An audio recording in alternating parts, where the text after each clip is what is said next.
This is the spark20. I am kind of short of words because no one saw this coming. The last set of phones in the Spark series is the Spark10. The release of that Spark10 earlier this year made the Spark series so much popular than it used to. So I thought that the next series will be named Spark11 and it will be made available next year. So instead of the Spark11, what we have here is the Spark20. The Spark20 is a pretty device, no doubt, but we still have to contend with this same design that has refused to go away. The design of the Spark20 is similar to the Spark10 and a lot of other budget devices. This one right here is the Gravity black color and I bought it for 115,000 naira. Before I tell you more on the design, let me list the key features of the Spark20. These features will tell us if this phone is worth the price or if it is overpriced. The processor is the popular MediaTek Helio G85. It runs on Android 13 and not the Go edition. This particular 155,000 naira variant has 128 GB of internal storage and 4 GB of RAM, expandable by another 4 GB. Then it has a 50 megapixel main camera and a 32 megapixel selfie sensor. The battery capacity is 5000 mAh and an 18 watts charging capacity.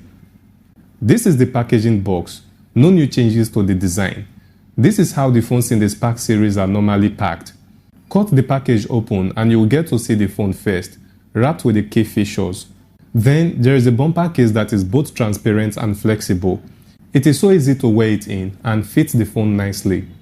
The next item is an 18 watt charging brick, a Type-C cable, a regular earpiece, and a SIM eject pin. Before I did the unboxing of the phone, my biggest concern was the design. How will the design of the Spark20 look like? You know, every new series usually comes with new, different, and better design. That is not the case with the Spark20. For example, this is the Spark9 of last year. At the time, it was a perfect budget phone. But then came the Spark10. The Spark10 has a new look, which is better than the Spark9. The improved design of the Spark10 sparked people's attention and made the phone popular. So one would expect that the Spark20 will also come with a unique design. One of the most noticeable differences in the design of the Spark20 is the main camera module. Unlike the Spark10, it is a bit elevated from the back, but everything else is just the same. There are two cameras here at the back, the 50 megapixel sensor and the depth sensor. It supports a side mount fingerprint scanner that responds fast on average. The SIM tray is the usual one for budget phones that holds 2 SIM cards and a memory card. Spark20 also comes with a Type-C charging port and a dual DTS speaker setup. Ever since I tested the dual speakers of the Pop 8 and it sounded perfect, I've been a fan of dual speakers. So let's test the dual speakers of this Spark20 to see if it will pass the test.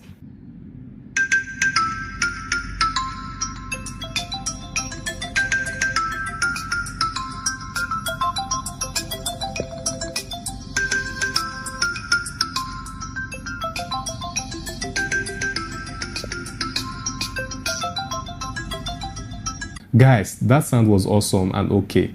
But seriously, if you have not liked this video already, that is not okay at all. If I were a civil servant, I would have gone on strike because of those who refuse to like my videos. So please, it's very important to me. Like this video, subscribe to my channel and share it as well. This brings us to the camera of the phone. Whenever I hear of a 50 megapixel camera sensor on a Helio G85 processor or a higher processor, I feel satisfied even before testing the camera. From what we have here, the pictures are sharp and clear. It even performs better under low light and supports up to 10 times zoom. There are 8 different filters you can choose from to fine-tune your photos if the need arise. Like the Redmi 13C, the portrait mode of the Spark20 allows for manual focus. This is one of the key features I love so much in the portrait mode, since I get to choose how much blur I want in the background. The portrait mode comes with a lot of effects, actually 16 of them, and they include the AI Smart Beauty, changing skin color, and slim waist. The one disadvantage of the portrait mode is that it does not support zooming, so you cannot zoom in portrait mode. The Super Night mode is a bit clear, but not entirely reliable. I have seen many pictures taken from the night mode of different cameras, and I can tell you that this is a little more than average for a budget phone. The camera supports slow motion mode, but the footage will mostly make sense when the scene has sufficient light. Unless you lock the autofocus of the camera, you will find that it changes focus too many times. Finally, the video mode. It supports 2K video recording, 1080p video recording, and 720p video recording, all at 30 frames per second. It also supports 10 times zoom and allows the use of all the effects in the AI camera mode, such as the slim waist and slim nose effects. But these effects are only supported with the 720 pixel video recording. The video mode also gives access to manual focus using focus level. But once video recording begins, the focus level disappears, and the only way you can focus the camera is by touching the screen. As for the 32 megapixel front camera, it also records videos in 2K 30 frames per second. Check this out. This is a 2K recording from the front camera, maybe because there is not much light, but this is as far as you get here. Then I switched to 720p resolution in the front camera too. The previous video recording was in 2K format, and this is the 720p video format, just to check if there is any noticeable difference. But the most surprising aspect of this camera is that it handles background blur better than expected. Edge detection is surprisingly fine for a budget phone of this price. Pictures from the front camera are more than decent, and the blur level from the portrait mode is very presentable. It also supports all the facial and skin effects that comes with the back camera. In my opinion, 50 megapixel camera should be the baseline for all entry-level phones. Here is why. When I did a review of the Itel A70, Infinix Smart 8 and the Tecno Pop 8, I took pictures of myself with their 13 megapixel cameras, and I look so ugly. Rightly so, because I know I'm so ugly. But the 50 megapixel camera here is making me change the way I look at myself, because it made me look prettier. Now, who doesn't deserve looking pretty? Everyone does. Even entry-level phone users, they want to look pretty. So I think the 50 megapixel camera sensor should be the limit for all budget phones. So let's assume that the Infinix Hot 40 series will come with a 50 megapixel camera sensor. Well, let me just check right away. Here we go. Actually, 50 megapixel camera here.